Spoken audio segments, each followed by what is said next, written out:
Moonshiners exclusive. Breaking the Shiners code means Mike has a lighter at the ready in the dark folds of Appalachia, where the hollers echo with secrets and the mist rolls over forgotten logging trails. There's an unspoken law stronger than any sheriff's badge or courtroom gavel. And you never ever cross a man's still. Most live by it, some die for it. But when someone broke that code deep in Iron Ridge, they didn't just stir up trouble. They lit a fire in Mike Kinsey. And now he's got a lighter in his hand and vengeance on his breath. Smoke in the hollow Mike Kinsey ain't new to the shine game. With his battered Stetson, weather-worn boots, and a face like a carved oak stump, he's the kind of man you don't just shake hands with, you pay respect to. You learned the art of bootlegging from his granddad, who ran shine during Prohibition and outran more federal agents than a NASCAR driver on payday. Mike's been working the Iron Ridge region for years, tucked away in a grove so deep only raccoons and revenuers dared sniff around. So when his main still, Big Daisy, was found torn to pieces, its copper gut spilled across the forest floor and the mash dumped like garbage, folks knew someone had talked. And that's when the lighter came out.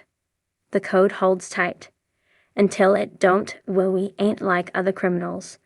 Mike told me, flicking his one zipper open and shut like a heartbeat. We're craftsmen, artists. We're part of the mountain. There's honor among moonshiners, a loyalty deeper than blood. They don't go to the law when something's wrong. They go to the woods. They talk in low voices over jars of corn whiskey. They look each other in the eyes, weigh the truth like it's gold dust. But when trust is broken, there's only one way to set things right. Fire. The suspect's Mike doesn't say names outright, but around the holler, folks are whispering. He's got 3 on his list. Earl Simmons, his old partner, recently got popped for possession. Rumor says he cut a deal. Tanner Reese, a young hotshot trying to edge into Mike's territory with cheap sugarshine and big talk. Little Davy Cook, a longtime friend with a gambling habit and debts to people with thick necks and thin patience. They all smiled at me like brothers, Mike mutters, dragging hard on his cigarette.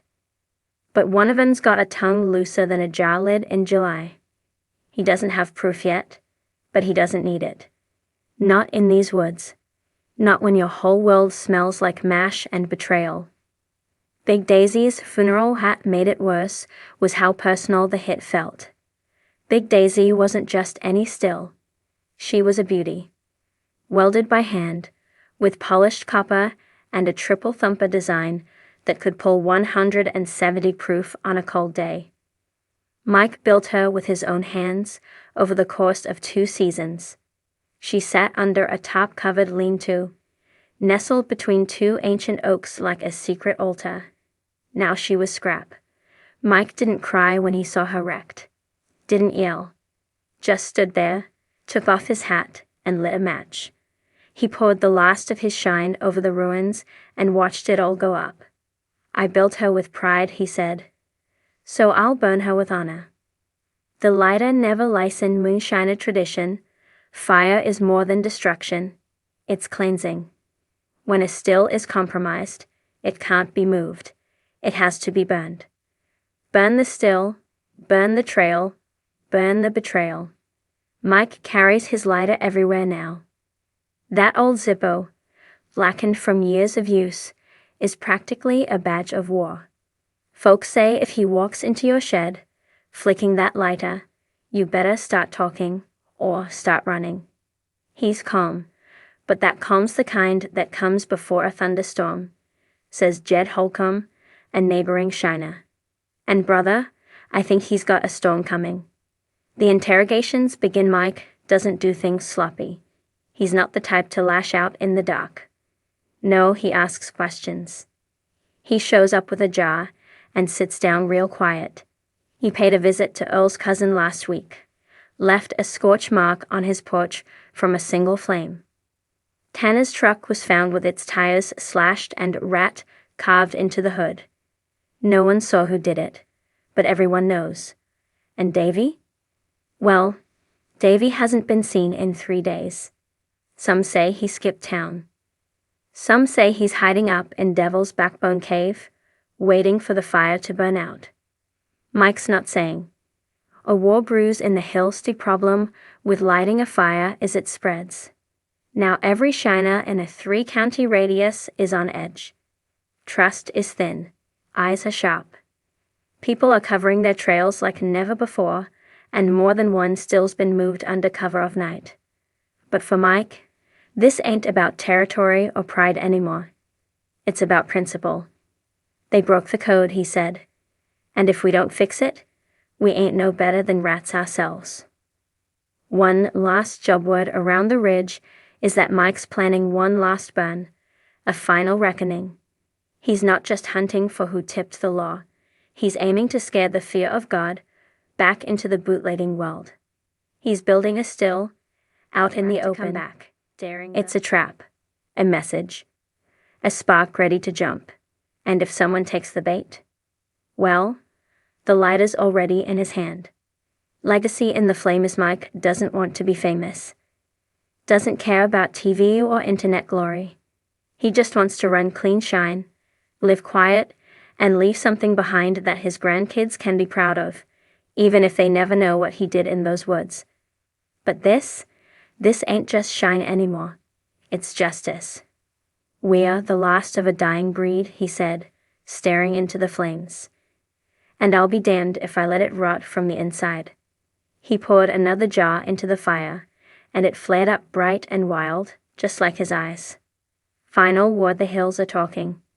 You can hear it in the echo of every crackling fire, in every pine needle crunching under footsteps. Mike's out there, with a lighter in his pocket and justice in his heart. The shiner's code might be broken, but Mike's about to rewrite it in smoke and flame. So if you're holding secrets, you best bury them deep. If you're the rat, don't bother running, and if you see a man step out of the trees with a hat low on his brow and a flame in his hand, don't ask questions. Don't make excuses. Mike Carter has been running shine for 23 years in the mountains outside Sneedville, Tennessee. Folks say he can smell good mash from a mile away and run 180 proof whiskey so smooth it sings going down. He was raised in the trade. His granddaddy ran copper during Prohibition, and his mama used to rock him to sleep beside the thump of a working still. Mike ain't flashy. He don't run his mouth. He's old school. He's one of the last shiners who still believes the word honor means something out here. So when his off-grid still site up in Burnt Tree Hollow got raided by the ATF, Mike didn't say a word. He just lit a cigarette and started watching. Chapter 2. The code breaks in silence. There's only 3 people knew about that still. Mike said, voice low and flat as a winter creek. Me, my cousin Travis, and Wade. Wade was Mike's partner for the past 7 years. A fast-talking ex-mechanic with a knack for copper welding and a weakness for cards. Travis? Well, he was family, which made the betrayal cut twice as deep. The ATF didn't just find the still. They found everything. The copper, the fermentation barrels, a stash of finished product, and even the buried generator. It was a surgical hit. Too clean, too precise. This wasn't no accident, Mike said. Somebody talked. And around here, that ain't just a problem. It's war. Chapter 3. The fire right burning, a still is a sacred thing. You don't do it unless you're sure it's tainted. It's how you say goodbye, how you start fresh, and how you make a statement. Mike hiked up into Burnt Tree Hollow the next night. No flashlight. Just a jug of mash, a gas can, and his grandfather's silver Zippo engraved with the words, "Keep it pure." The fire lit up the hollow like Judgment Day.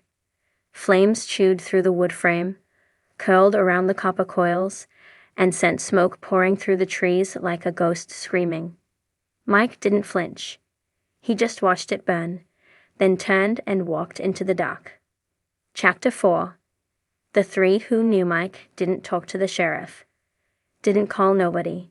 He just started asking around, quiet like. Wade hadn't been seen in a few days. Rumor had it he was laying low down in Sevier County, trying to offload some of his share of the batch. Travis had suddenly come into a new truck. Folks said he won it playing poker, but in a town where nobody wins that big, that story smelled like bad mash. Mike wasn't a man of many words, but folks started noticing he had his Zippo out a lot more lately.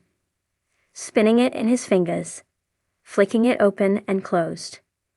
Watching the flame like it told fortunes. People started locking their sheds at night, hiding their stills deeper, talking softer, because when a man like Mike gets quiet and starts carrying fire, someone's about to get burned. Chapter 5. The interrogation cabin. There's a little hunting shack halfway up Crowbone Ridge. Nobody's used it in years, but it's got a stove, a cot, and enough soundproofing to keep secrets from escaping. Mike brought Travis up there under the pretense of talking shine. Said he was thinking about setting up a new run and needed help laying the copper. Travis, dumb as ever, said sure. He didn't know it was an interrogation until he saw the firewood stacked in the stove and Mike's Zippo on the table. I didn't rat, man, I swear. Mike didn't raise his voice. Didn't touch him. He just poured a little gasoline on the floor and lit a match. Didn't drop it. Just held it. I got 2 questions, Mike said. And if I don't like your answers, we let this match decide. They talked for 2 hours. When Travis walked back down that mountain, he was pale, shaking, and swore to 3 people he was going to move to North Carolina and take up carpentry. Mike never said what he learned up there, but that fire never touched the floor.